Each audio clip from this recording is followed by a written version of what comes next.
No ja som mala pocit, že na začiatku, že prichádzam s obrovským batohom nespracovaných vecí, nejakého pocitu viny, nejakého pocitu zlyhania, a nejakého pocitu toho, že som sa niekde po ceste stratila.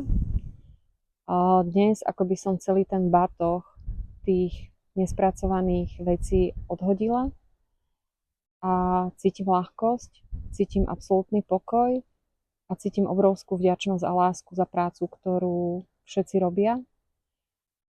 A ďakujem sebe, že som mala tú odvahu sa pozrieť do seba, lebo to nie je vždy ľahké. A vôbec za to nádherné prostredie, za každý detail, za každú minútu strávenú s ľuďmi, ktorí sú tu, je to obrovský dar. Nikto nie je sám, ale všetci sme spojení tým spoločným priestorom, že od toho, v akom prostredí to je, od toho, ako sa pripravuje jedlo, ako, ako sú všetky tie ceremonie vedené, tak je to neuveriteľný dar pre ľudí, keď to môžu zažiť, to plné prijatie a zažiť tú bezpodmienečnú lásku v tom bezpečnom prostredí. A pre mňa to bol jeden z najhlbších zážitkov tej bezpodmienečnej lásky a toho prijatia, kto vlastne som.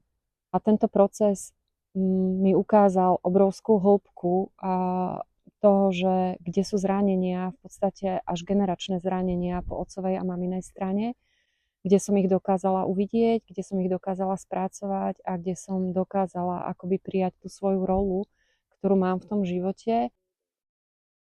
Každý, kto chce ísť do hĺbky, každý, kto chce ísť do seba a naozaj nájsť tú svoju podstatu, by som to odporúčila absolútne každému. Ja by som to doporučila celému svetu, aby sa svet preliečil z tých našich traum a z tých našich bolestí, lebo cez tú bolesť a cez tú traumu potom spôsobujeme ako bolesť iným a nemôžeme vidieť to naše svetlo, ktoré každý z nás má.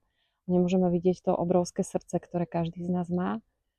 A ja by som sa veľmi tešila, ak by to zažili minimálne ľudia, ktorí ovplyvňujú ďalších ľudí, aby sa nešírilo toxické prostredie v spoločnosti.